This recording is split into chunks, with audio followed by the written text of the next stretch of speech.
Hi friends, నేను మీ Soni. Welcome back to అమ్మతో వంట. ఈరోజు అమ్మతో వంటలో రెసిపీ వచ్చేసి సమ్మర్లో దొరికే చింత చిగురుతో ఒక మంచి రెసిపీ చూపించబోతున్నాను. ఆ రెసిపీ వచ్చేసి చింత చిగురు మటన్ కర్రీ. ఈ చింత చిగురు మటన్ కర్రీ ఎలా చేయాలో ఇప్పుడైతే ప్రాసెస్ని స్టార్ట్ చేద్దాం.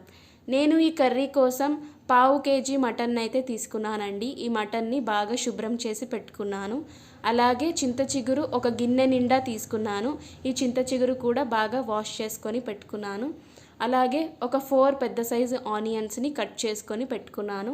ఇప్పుడు స్టవ్ ఆన్ చేసి కుక్కర్ పెట్టి అందులోకి 2 టేబుల్ స్పూన్స్ ఆయిల్ని వేసుకొని ఆయిల్ కాస్త హీట్ అయిన తర్వాత ఆనియన్స్ని వేసుకోవాలి. ఆనియన్స్ కాస్త ఫ్రై చేసుకోవాలండి. ఇలా కాస్త ఫ్రై చేసుకున్న తర్వాత ఇందులోకి ఒక స్పూన్ అల్లం వెల్లుల్లి పేస్ట్ని కూడా వేసి బాగా కలుపుకుంటూ ఒక 5 minutes వరకు కుక్ చేసుకోవాలి. అలాగని ఆనియన్స్ మొత్తం కలర్ చేంజ్ అవ్వనివ్వకూడదండి. అలాగే మనం శుభ్రం చేసి పెట్టుకున్న మటన్ని కూడా వేసి బాగా కలుపుకుంటూ ఫ్రై చేసుకోవాలి.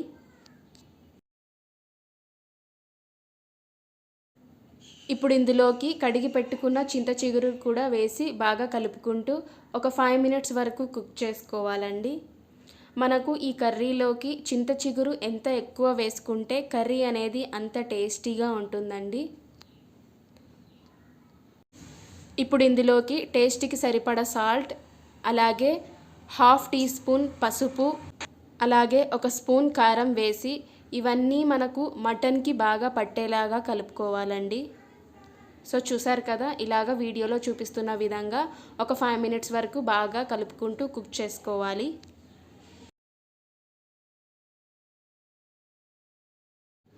ఇప్పుడు ఇందులోకి 1/2 teaspoon గరం మసాలా, అలాగే 1 teaspoon ధనియాల పొడి కూడా వేసి కలుపుకుంటూ కుక్ చేసుకోవాలి. ఈ ప్రాసెస్ అంతా మీరు హై ఫ్లేమ్లో పెట్టే కలుపుకుంటూ కుక్ చేసుకోవాలండి. అలాగే ఇది ఆయిల్ ముక్క నుంచి సపరేట్ అయ్యేంత వరకు కలుపుకుంటూ కుక్ చేసుకోవాలి.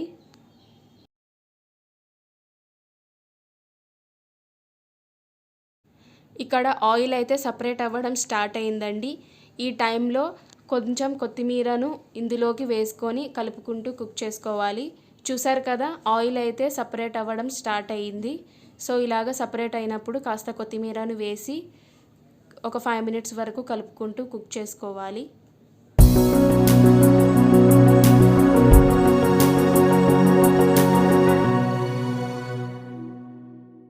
సో ఇలాగా ఆయిల్ అంతా సపరేట్ అయిన తరువాత ఇందులోకి ఒక గ్లాస్ నిండా వాటర్ని వేసుకోవాలండి. నేను ఇక్కడ 1/2 kg వరకు మటన్ని తీసుకున్నాను కాబట్టి నాకు ఒక గ్లాస్ నిండా వాటర్ అనేది పడుతుంది. ఒకవేళ మీరు మటన్ ఎక్కువ తీసుకుంటే వాటర్ అనేది ఎక్కువ పడతాయి. సో ఇలాగా వాటర్ని వేసుకొని ఒకసారి బాగా కలుపుకొని కుక్కర్కి మూత పెట్టి ఒక 5 to 6 విజిల్స్ వచ్చేంత వరకు హై ఫ్లేమ్లో పెట్టుకొని అలాగే ఉంచుకోవాలి. నాకైతే ఇక్కడ 5 to 6 విజిల్స్ వచ్చాయండి. కర్రీ కాస్త పల్చాగా ఉంది.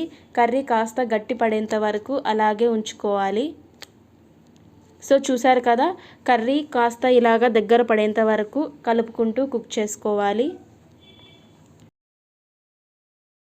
కర్రీ అయితే దగ్గర పడిందండి. ఇలాగ థిక్గా ఉన్నప్పుడు స్టవ్ ఆఫ్ చేసుకుంటే మనకు ఎంతో టేస్టీగా ఉండే చింత చిగురు మటన్ కర్రీ అయితే రెడీ అయిపోతుంది.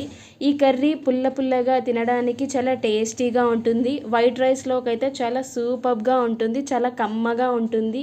ఇప్పుడు ఎలాగో సమ్మర్ సీజన్ కదా, మీరు చింత చిగురు తీసుకొని ఈ కర్రీని ఒకసారి ట్రై చేయండి. మీకు చాలా బాగా నచ్చుతుంది. ఎంత తింటున్నామో కూడా తెలియకుండా అలాగా తినేస్తారు.